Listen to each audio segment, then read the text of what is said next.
veracidad, un noticioso trayecto que su huella dejará. Es el rumbo. Bueno, continuamos ¿Tú sabías? en el rumbo de la mañana. Ya está el maestro. Ya tenemos a don Andrés. Sí, Don señor. Andrés, Ya está. déjeme decirle una cosa. Don Andrés debió, esta es una disculpa pública, Sí.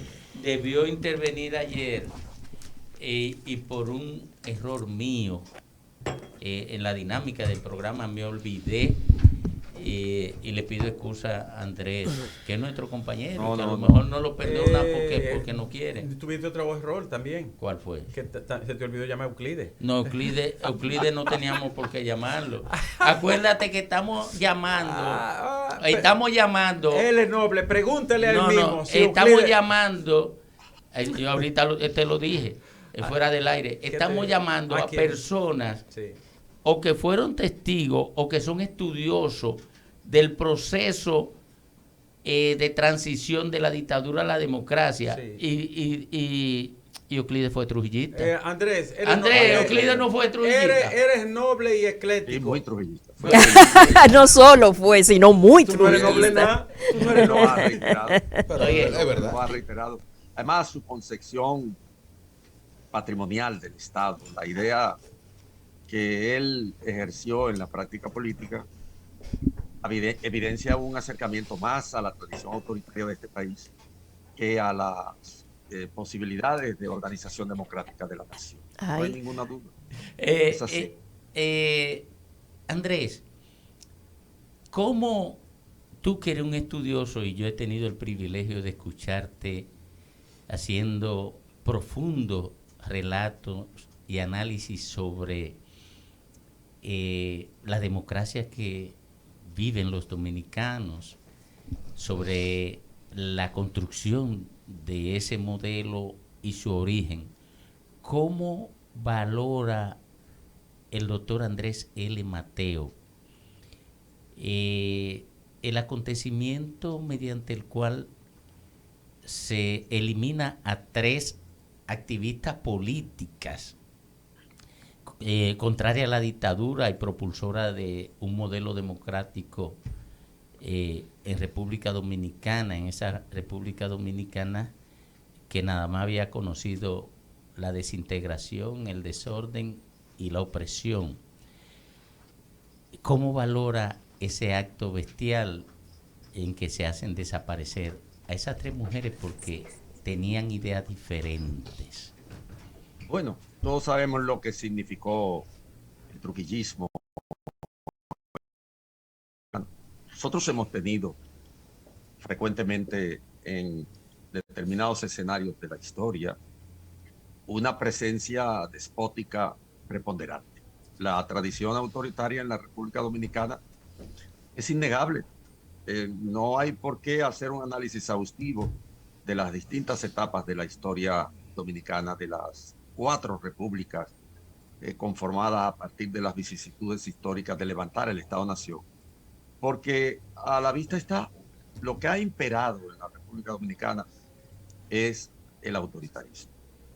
Y hemos tenido espacios muy, pero muy pequeños de intento de expresión liberal, de la práctica de la política liberal y del ejercicio de la democracia, sumamente pequeños esos espacios.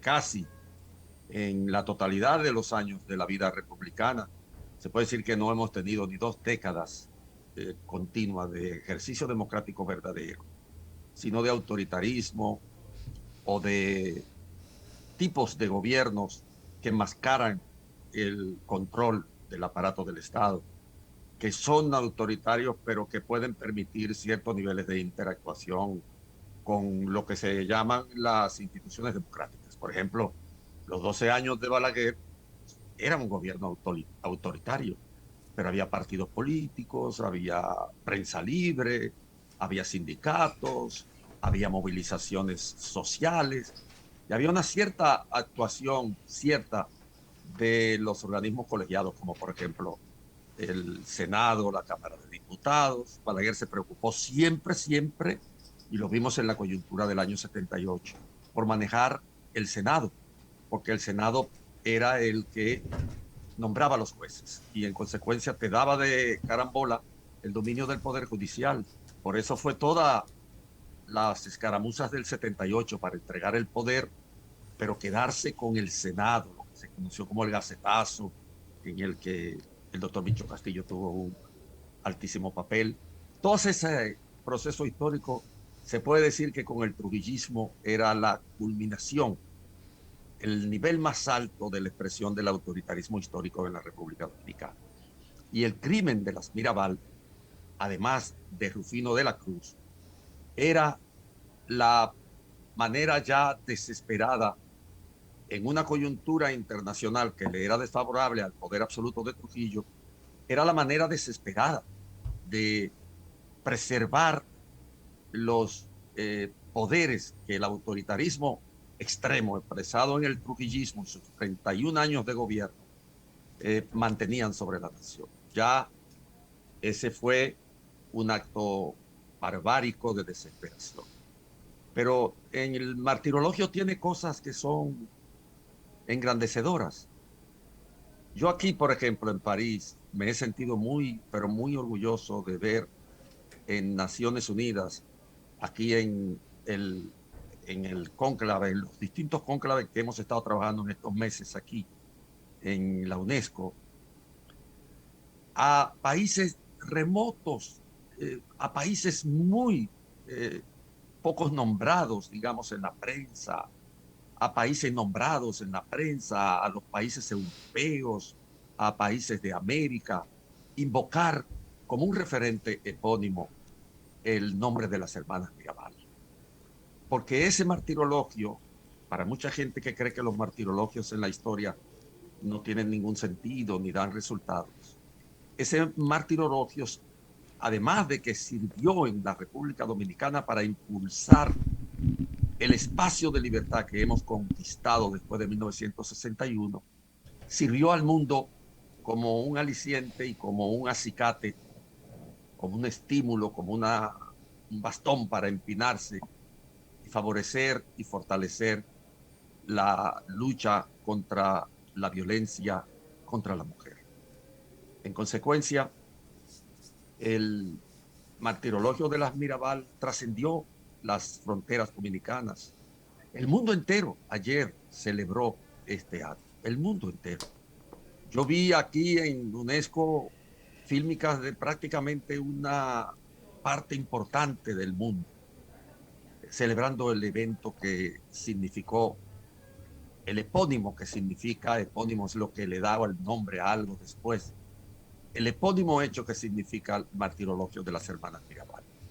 Y en consecuencia es un hecho trascendente, forma parte de la grandiosidad del pueblo dominicano, de ese espíritu de libertad que a pesar de la larga tradición autoritaria siempre hemos exhibido, levantado en contra de las dictaduras y de las deformaciones históricas que el aparato gubernamental en la República Dominicana acarrea. Andrés, después de ese enfoque así ajustado pero muy sustancioso del símbolo de las Mirabal a nivel planetario, ¿no? Porque en todos los rincones se conoce, se celebra y se respeta, ¿no? Así es. Ese hecho tan doloroso. Desde el año 99, esa es una fecha sagrada en el mundo. Sí. Andrés, ¿cómo está Francia? Y el problema de la pandemia y Macron, ¿cuál es el panorama francés? Bueno, aquí hay una súbita irrupción de una quinta ola. Wow. No tan agresiva como la de Austria, por ejemplo, ni tampoco en lo que respecta al nivel de letalidad. La letalidad sigue siendo baja, pero es preocupante. El viceministro de Salud Pública habló ayer en la televisión francesa y explicó que no iba a haber confinamiento. Uno de los confinamientos más estrictos que hubo en Europa fue el francés, sí, porque era perimetrado. O sea, tú tenías, y lo veía en tu celular, un espacio primero de 1 kilómetro y después de 3 kilómetros en los cuales podía moverte. Sí. Pero fuera de ahí se te multaba y había restricciones que el espíritu francés de por sí, porque no olvidemos lo que es Francia. Francia es la cuna de la revolución burguesa. Francia es la cuna de la proclamación de los derechos humanos.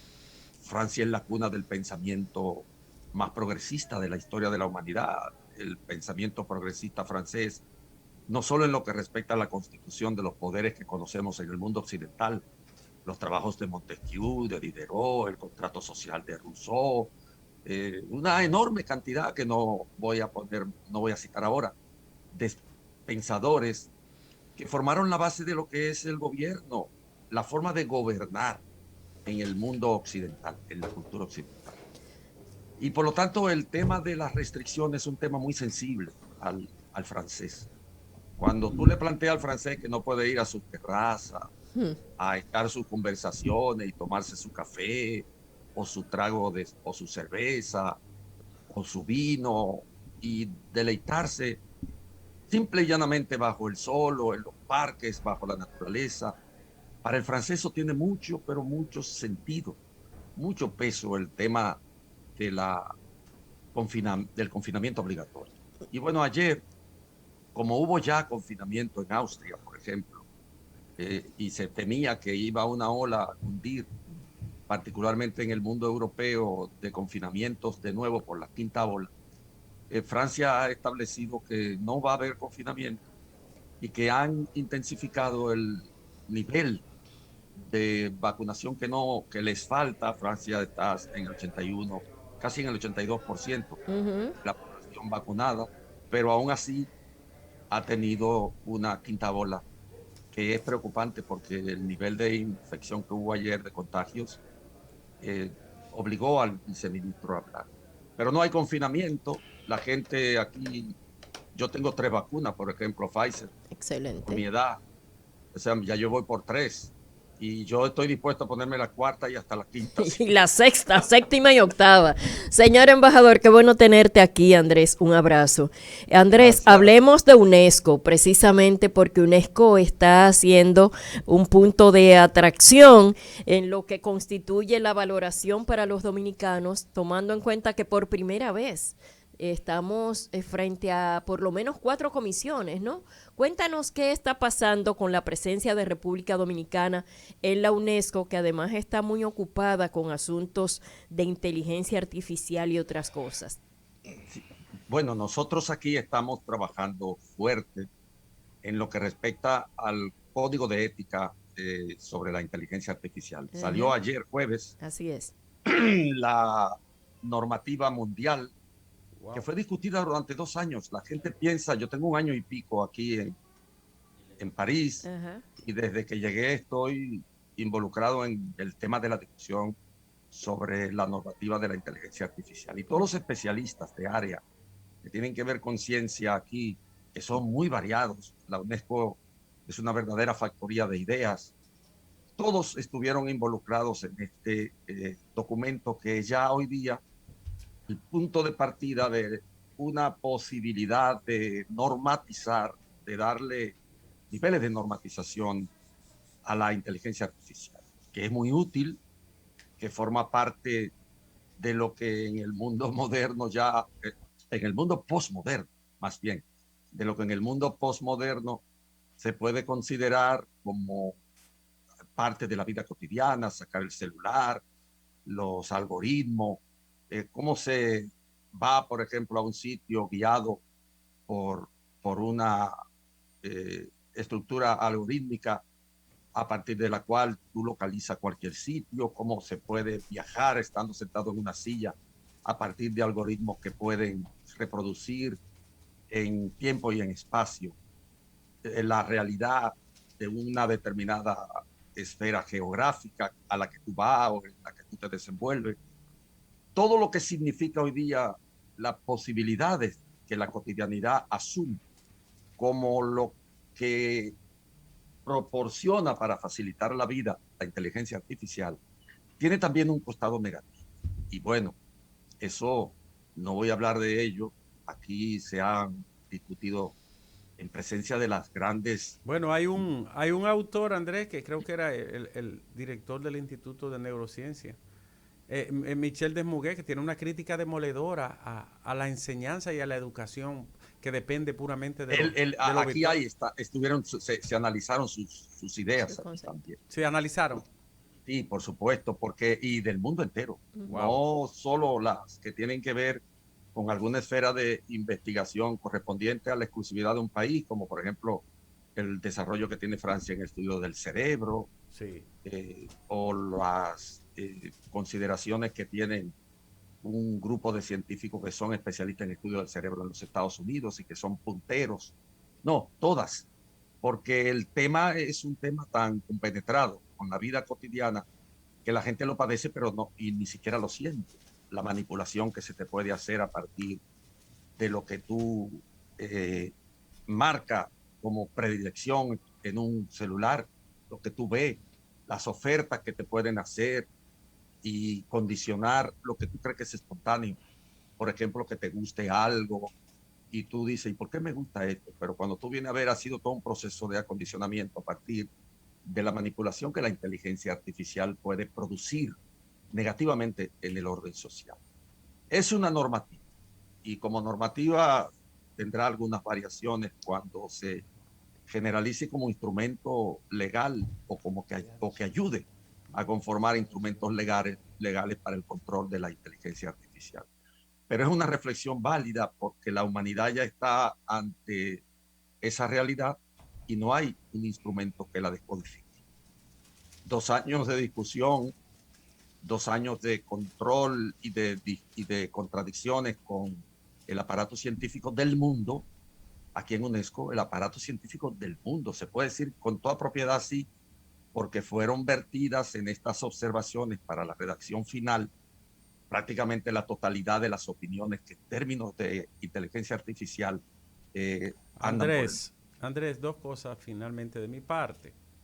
Una, ¿cómo está la educación en Francia? Tanto la superior como la educación media y básica.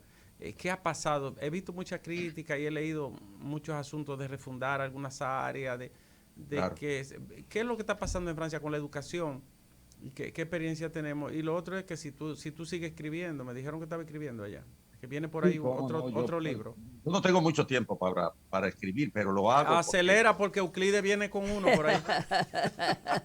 Mira, ahí mismo en la pregunta, Andrés, en la pregunta que te hace Ricardo respecto a cómo fluye el tema de la educación, me gustaría... Dile el domingo del libro que viene con Y esto es una pregunta interesada. Ay, me gustaría saber, sí, pero es interesada particularmente. Lo de Euclides tú lo sacas. Quiero saber cómo anda la valoración en la UNESCO sobre la formación técnico-profesional y todos los desafíos que hay frente a la inteligencia artificial.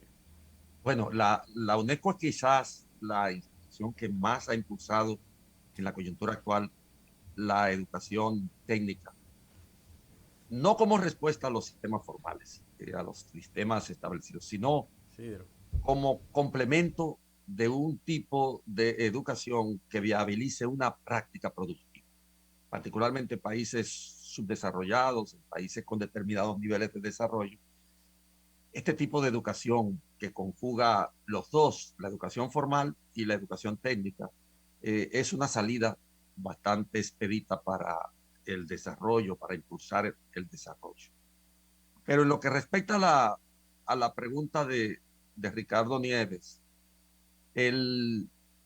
la comunidad entera, la OCDE, los países OCDE, han entrado después de la pandemia y en medio de ella en un proceso de revisión de las prácticas del proceso de la enseñanza-aprendizaje. Una revisión total.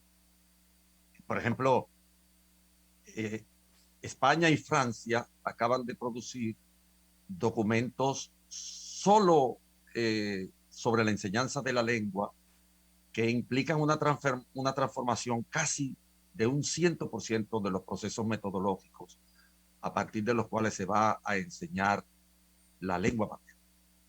Y es interesantísimo. El español, que lo leí en estos días porque lo leí completo en estos días y lo tuve que analizar porque tenía que escribir unos informes aquí en UNESCO.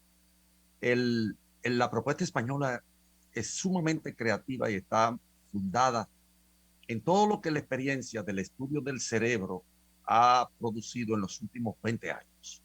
Bueno, ¿por qué? Porque la enseñanza de la lengua materna ocupa un lugar fundamental en el proceso de enseñanza-aprendizaje.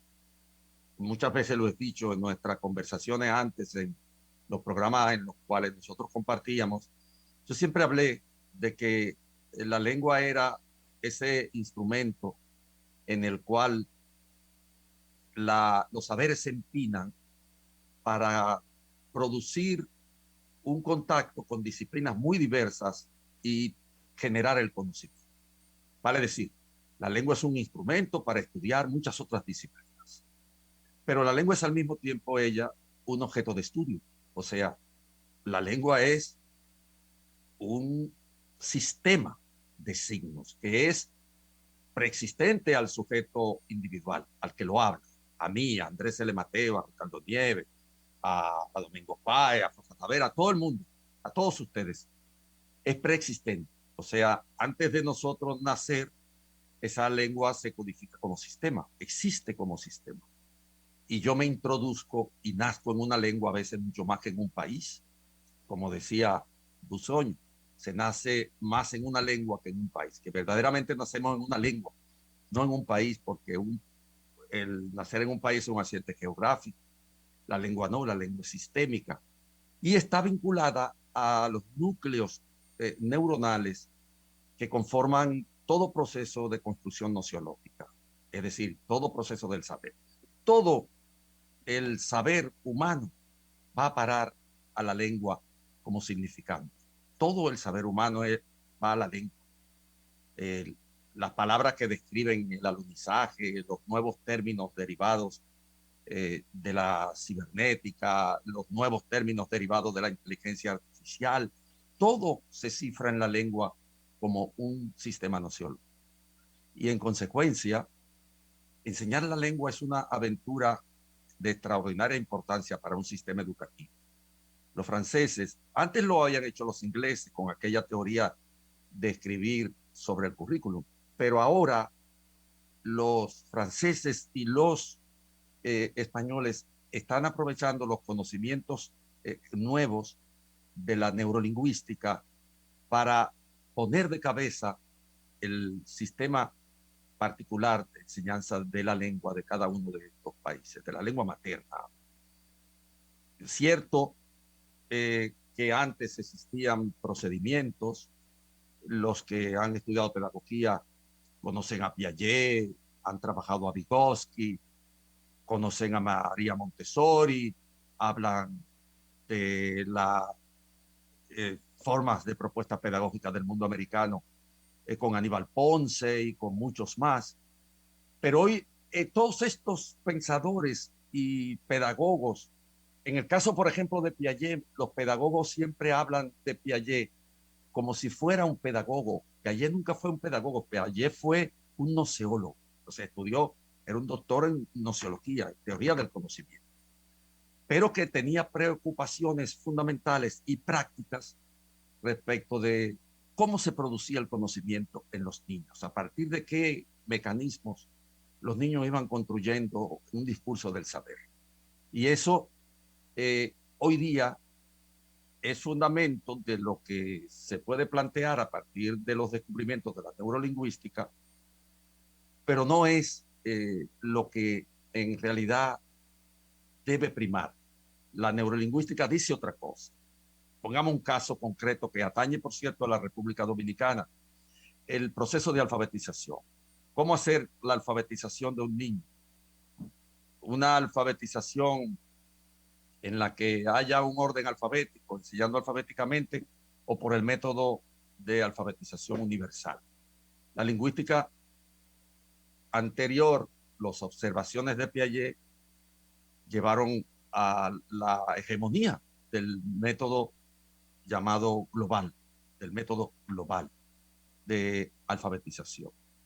En cambio, la neurolingüística contemporánea habla de la necesidad de alfabetizar a partir de la fonética, a partir de los elementos de referencia fonética porque así es que opera el cerebro, porque así opera el cerebro humano, fonéticamente hablando. Nosotros tenemos el método global desde el año 1946 en la República Dominicana, y ese método global hay que cambiarlo, hay que volver a los elementos de alfabetización del niño, de lectoescritura, como se dice hoy día, a la lectoescritura, tomando en cuenta el método alfabético y no el método global.